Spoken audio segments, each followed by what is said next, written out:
is going to be sort of annoying, but I tried to stack these so that we could get 3 hearings in tonight. And the first one's going to be continued, so we're going to have 15 minutes of dead air here. But town council needs to be involved in the what's the address here?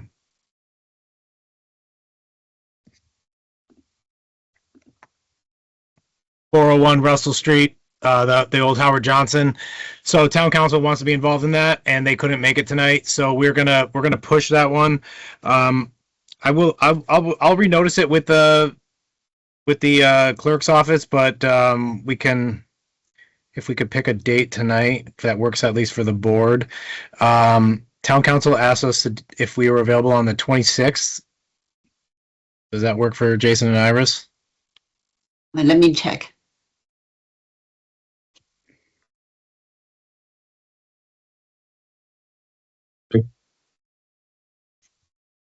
Tony, do you have a question? Oh, we can't hear you. 26 works fine with me. Your mic is muted, Tilly. You're on mute. Okay. Yeah, there you go. Yeah, I was trying to, I had to unmute it in a different spot. I'm wondering if, this is the second time that town council didn't bother showing up for this.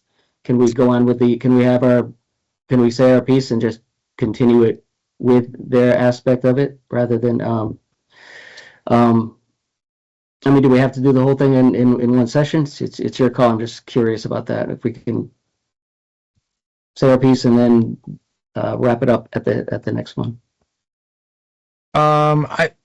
I think we'll wait. Just because like we communicated with like opposing counsel and they don't have anybody here. I think it's probably just fairer to have everybody say. I appreciate that it's annoying, but I think it probably makes sense to just do it all in one shot. So at least I feel like it would be unfair having tell them that I'm going to continue it at our request, and our town council, it's not even the request of the applicant. I think we should wait until next time, Tony. Sorry. Okay, thank you.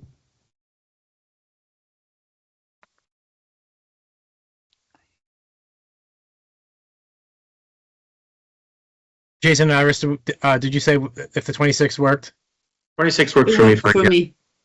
Okay, so we'll continue the 401 Russell Street public meeting and discussion to March 26th at 7. We'll do 7:30 again, and I'll repost it with the clerk's office. But we'll continue. That's what we'll do for that one. Jason and Iris, that works for you? Good. Yeah. Yeah, I don't think it would. I don't think it's right to go forward with that. Yeah, I don't think there's any benefit to doing that. So. No, you just risk being redundant. Yeah. So we will have to wait we'll have the 12 minutes of dead air here, but we have to wait for 7:45 for the next hearing on Kennedy Drive. I do have a We actually Kelly Aiken and I are both here. We were the only two that were going to show, unless there's someone else on your end that needs to be present. Oh yeah, I'm sorry. Yeah, the abutters. Yeah, it's just because we posted it for 7:45, we can't have the hearing wrapped up if people show up. All right. I did get a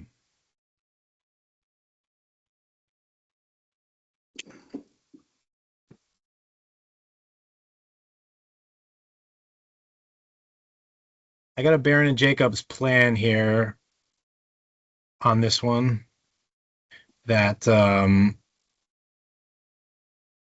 me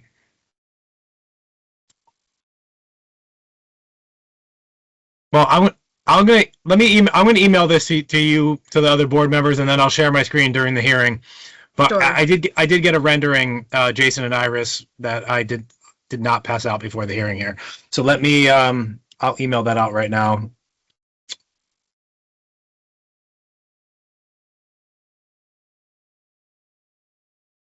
It's part of the.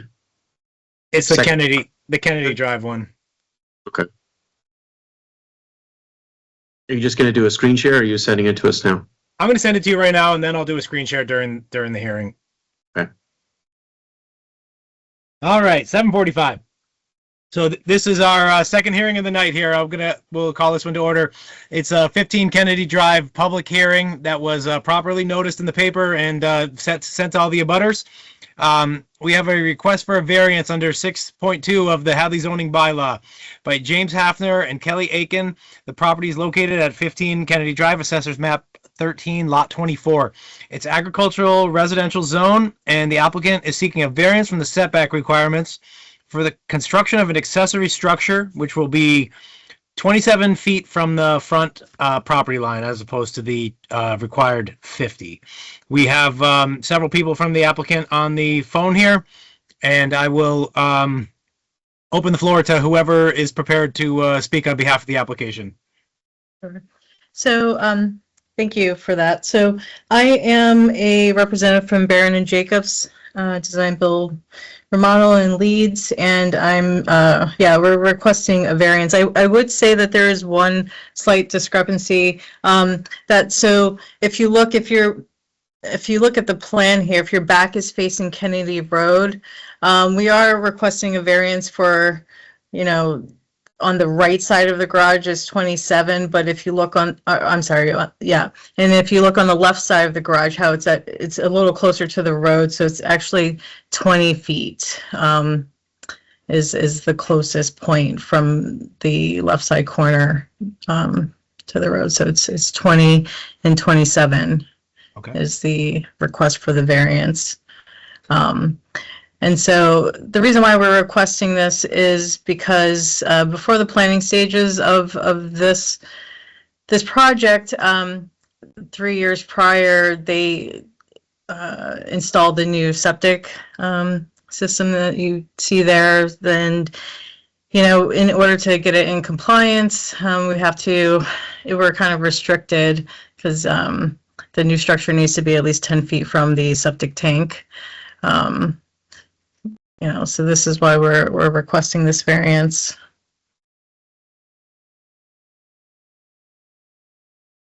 Okay, so the new structure has to be 10 feet away from the septic. That's the septic on this plan that I'm sharing here. The septic is the rectangle on the left. Yep. What's the green structure there? Yeah, the green structure is the septic, and then to the right is the leach field. Okay, I got you.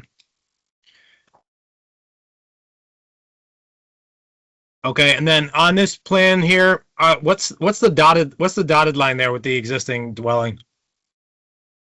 So the actual structure is really 24 by 24, and then which ends at that dotted line, and then we have an additional 5 feet of just roofing. It's just essentially cover so that they can place, their wood pellets underneath there. It's just roof. Basically, that's on the proposed garage. How about on the existing 4-bedroom dwelling? What's that on? I don't know what the dotted triangle. Oh, on the existing, yep. On the existing, I believe. Their house is actually larger than that. So it's just like, I think there's like a back porch addition and some other things. We're just basically using this as a schematic. Okay.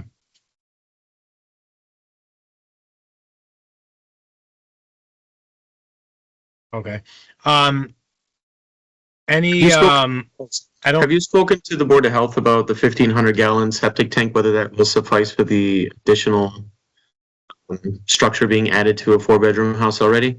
Yes, yep. So we did speak to it, and also there has been some renovations to the home that I think the building department for some reason I guess they need to update their documentation, but essentially they converted the 4 bedrooms to 3 bedrooms, combining 2 smaller bedrooms into 1, and so it in fact is a 3-bedroom home.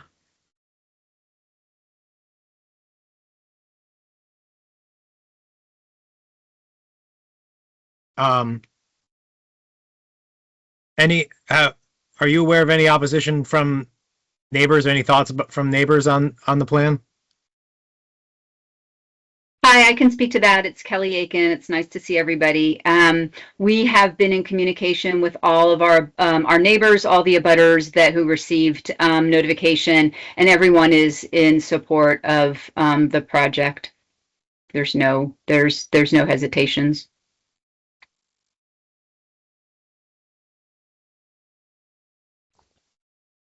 Oh, and I think one of our neighbors, Bob Kosmeski, is actually on. Oh, and Carolyn Cave.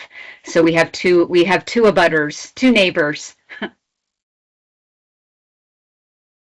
Kosmeskis are in support.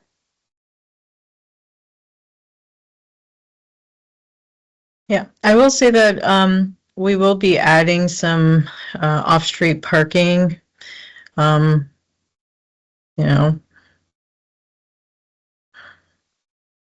And also, I mean, you could see in the site plan, I think, as was part of the packet there, it is kind of towards the end of at a cul-de-sac. It's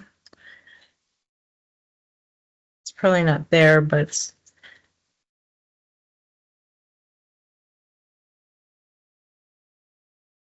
This is the driveway here. This is the existing driveway here. yes. So you're going to be adding like parking in front there. Yep. I just checked the public record. It's still 4-bedroom. Didn't change it to 3-bedroom yet. So I can speak to that. When we purchased the house, it had already been converted to a 3-bedroom. So actually, the only thing that Zillow has been updated. That's what we can control. But if we need to update the town records, we can pursue that. We've obtained building permits since purchasing the house. And so we're not exactly sure why it hasn't been updated, because all the documentation that was submitted for subsequent permits was reflective of the 3-bedroom. okay. Again, not to ask the same question twice, but the Board of Health has signed off that septic will suffice. The only reason I ask is because if they were going to make you upgrade to a 2,000-gallon tank, then perhaps you could relocate the septic so it wouldn't be encroaching upon the minimum setbacks. Yes, we have, our office has been in touch with the Board of Health and the Department of Works. So They signed. They did sign off on it. It's good. yes, it is good. Yep.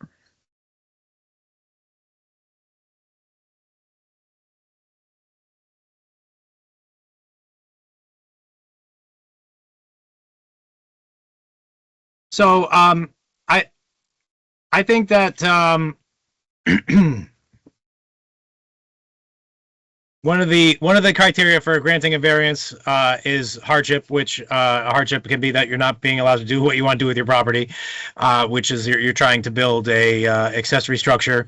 The town and the state is encouraging the building of these accessory structures. It's from like a public policy standpoint, the town and the state want these structures to be built where possible. So I think that weighs in favor of granting the variance.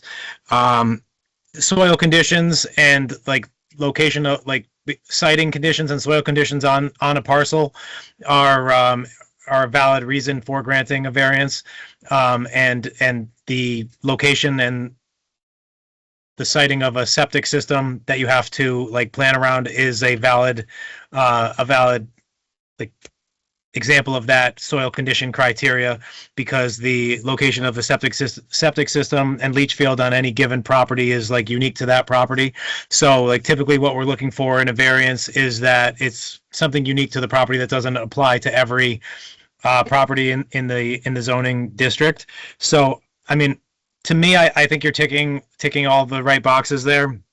Obviously, neighbor like opinion isn't the end all be all, but I think it's relevant that the neighbors aren't in opposition to this. It's also you're encroaching on the front setback, which isn't necessarily burdening your neighbors. It's more of like an aesthetic neighborhood layout to have like a setback from the road. In certain circumstances, depending on how the road is laid out, it can be a sight line thing or a safety issue. I don't think that is really relevant on a cul-de-sac, especially if you're near the end of the cul-de-sac. You're not blocking anyone's view for safety sight lines on the road. So I don't have any issue with it. I think that this is a valid request for a variance, and I think that the board can give this variance without, derogating from the intent of the bylaw. Jason and Iris, you guys have any thought? I guess before, does anyone else want to speak to this? We've heard from the builder and from Kelly. I know the Kuzmeski said that they're in support of it. Is there anyone else want to talk from the public who's here? We're in support. We're neighbors. Okay. Yep.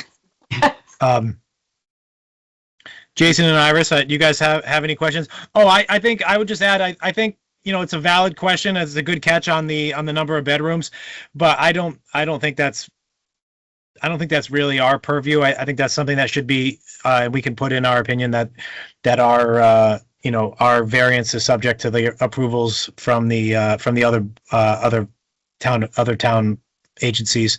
That is a Department of Public Health issue on how many bedrooms you can have and how big your septic system has to be. But I don't think, if anything, your septic system might get bigger, and that's going to make it harder to cite the addition and the ADU. So I think that's a good catch, an interesting point, but I don't think it impacts our ability to move forward with the citing from a setback standpoint. I agree with you. Make a motion to grant a variance under 6.2 of the Hadley zoning bylaw for James Hafner and Kelly Aiken, property located at 15 Kennedy Drive, in the construction of an accessory dwelling unit, which will be no more than, 20 feet? I'm sorry. 24 by 24. You're 20 talking about 20 feet and 27. 20 feet from the road, subject to other departments' approval. I'll second that. Then we'll do a roll call vote. Jason Galvin, Yes. Iris Tang, Yes. Andrew Bombardier, yes. The motion passes. The 3-0 variance is granted. All right. Thank you. Thank you, everyone. Thank you for your time. Thanks, Okay. everybody. Really appreciate it. Thank you, neighbors. Appreciate it. Bye. Bye.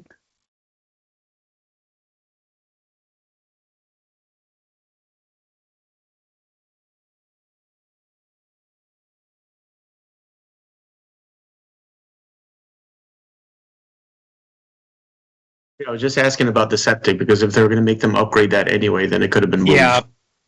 No, it was a good catch. It's interesting that they have they've gone from 4 bedrooms to 3, and it's not reflected, right? Right. It still has it as 4-bedroom on Zillow, Yeah.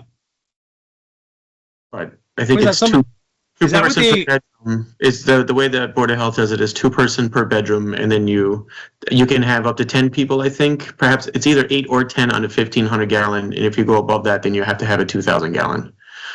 Most of the time doesn't affect the leach field, but it can make you increase the size of the leach field too. Is that where do you rectify that? Is the Board of Health keeping track of how many bedrooms everyone's house has that has a septic, or is it a assessor issue?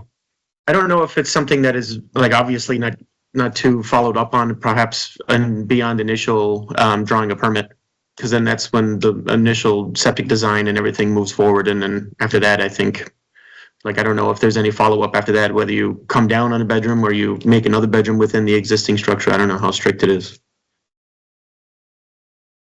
Every permit application would incur a review from the Board of Health, so perhaps it is 8 o'clock. All right, 8 o'clock. We'll move on to our last meeting. This is 30 to 38 Greenleaf Drive, formerly known as 43.5 Russell Street. This is a public meeting and discussion. It's not formally noticed as a public hearing at this point. Just a public meeting and, like I said, an open discussion. What we have here is a request from the current owners of what's now known as University Crossing and Woodland Crossing, which is, again, located at 30 to 38 Greenleaves Drive, which was formerly known as 43 439.5 Russell Street. They're looking for a determination of insubstantial for a requested amendment of their 40A comprehensive permit to lower the number of parking spaces required by the comprehensive permit from 294 to 252 to reflect the number of spaces they currently have on the premises. I'm sharing on my screen the letter that Laura Decker, their Director of Transactions and Special Projects, sent to me to trigger this review. Basically, what we have going on here is in the late 90s, mid to late 90s, there was a 40A comprehensive permit that was granted by the ZBA for the development of I don't remember what it was called. I think it was called Winfield Estates at the time or something like that, but it's now called University Crossing and Woodland Crossing. And how it shook out was that the ZBA, I think, just taking a conservative approach to this very large for our town property and project. They put parking requirements in there, and the parking requirements are significantly stricter than the like the standard parking requirements in the town. And they did it. There's a not for everyone's background, there's two sides of the University Crossing and Woodland Crossing. One is for elderly housing, one is for what they called family housing. They had two different calculations that they used for how they came up with the number of parking spots. In the elderly housing, they did another calculation for the number of parking spots in the family housing. It was like, you know, per number of bedrooms, and then there was visitor spots. And again, I think they were doing, I'm sure there was guidance from attorneys and from consultants and things like that, but that's how they came up with that 292 figure. Apparently what has happened over time, again, because this was like an estimate that the ZBA came up with, that 40-ish, or 40-ish, 42 difference there was not being utilized. And at the request and like in consultation with the tenants that are living on the property, the ownership of the property had like turned some of that space over to green space, so the tenants would have more green space. And it's an area that's utilized by the children and the tenants, and it has been put to arguably more productive use than an empty parking lot.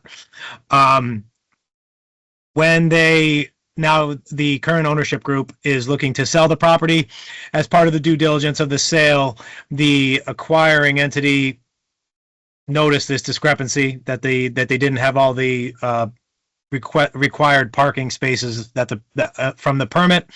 And in working with their lender, et cetera, they were trying to make sure that they were acquiring a property that was in compliance with all the permitting that related to it. So that is what triggered this review. David Kaufman, who's on the call here, and Laura Decker have been in communication with me. They're the ones who requested this.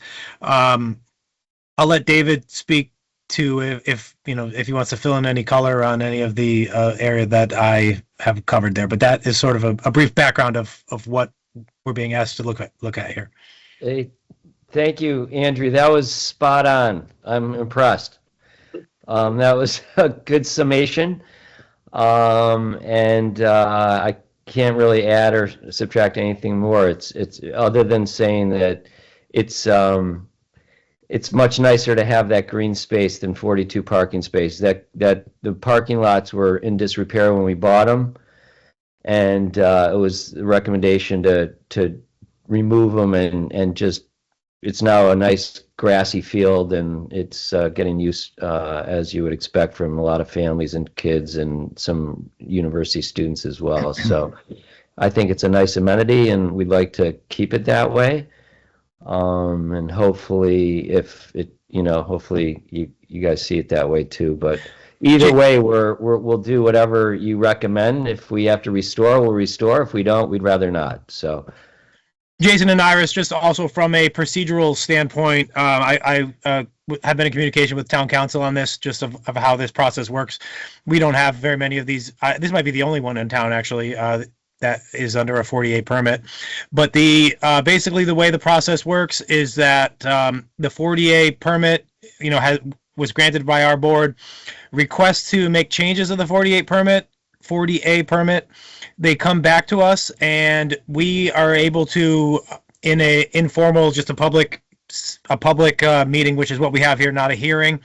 Our first order of business is to make a determination on whether the request is insubstantial or substantial, that they're asking for, whether the amendment is insubstantial or substantial. And if we make a determination that it's insubstantial, we can administratively grant the amend, like we can work just administratively amend the permit that the board has issued and allow them to make the changes. If we make a determination that it's substantial, then we would have to do a full public hearing where we'd put it in the newspaper and do a more just a deeper dive into the issue. But that's basically the trigger, is whether it's substantial or insubstantial according to town council.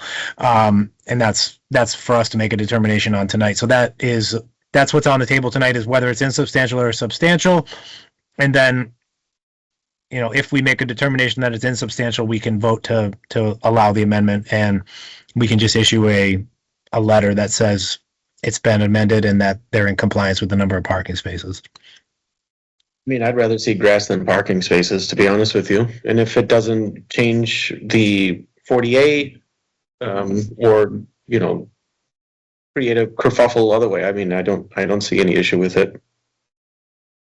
Yeah, I mean, the way I see it is the number of parking spaces is, as long as it doesn't seem like the way the development is set up, it's not a situation where if there's not enough parking, people are parking on town roads or causing an issue for the town. I also don't think that, as far as I'm aware of, I don't think there has been any parking issues in there. I also largely would see parking issues in there as not really a town issue. I would see that as like a landlord-tenant issue on whether they have like adequate parking for their tenants, and that's going to be something that's going to lead to unhappy tenants. So, you know, I would sort of defer to the owner on this, as the landlord on this, on whether they have enough parking at this point in time. I get why they did it to get started on this project, because they wanted to make sure that it wasn't going to become a headache for the town. But I mean, this has been there now for 30 years, and we haven't had, I don't think we're having any parking issues that are impacting any of the town resources. So it seems insubstantial to me, I'll say, to state my opinion.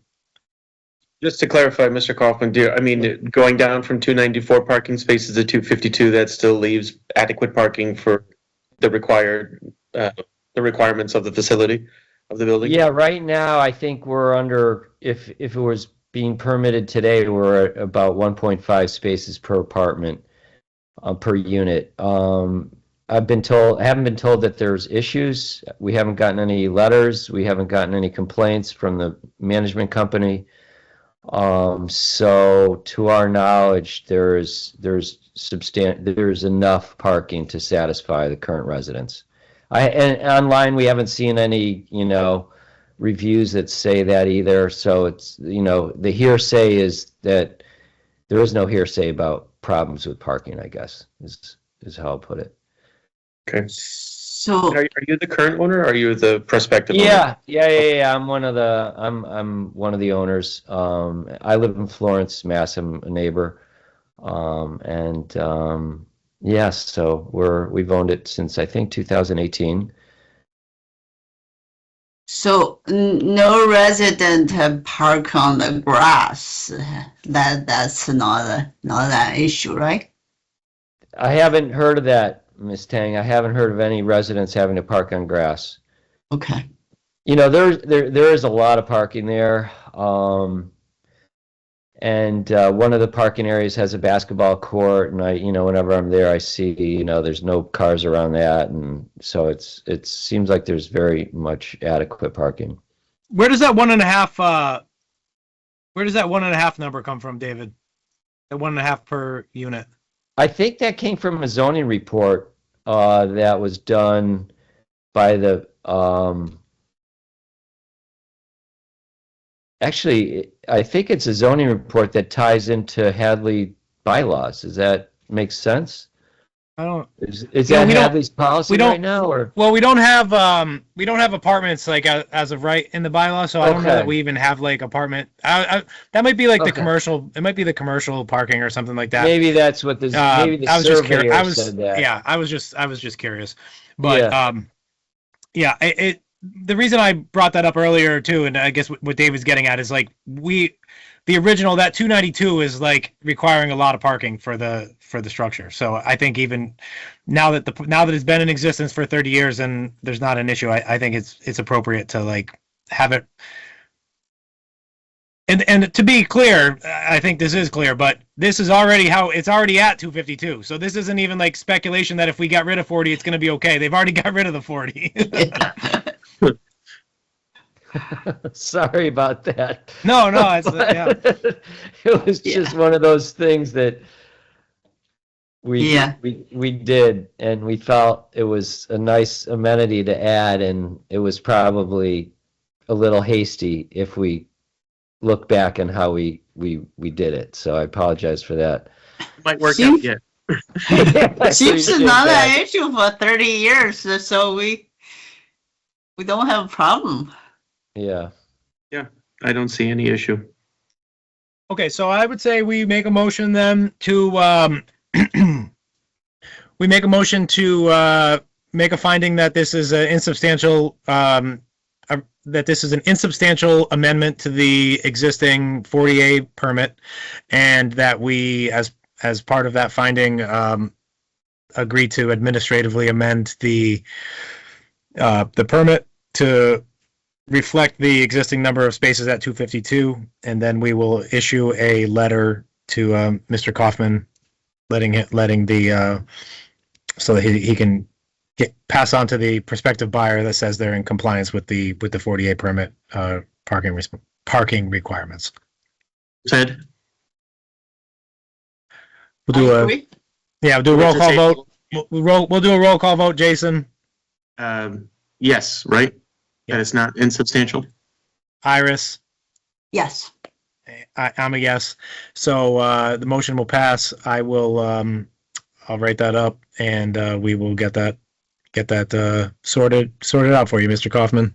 Oh, that's wonderful. Thank you, town No problem. volunteers. We appreciate your work. Thank you very much.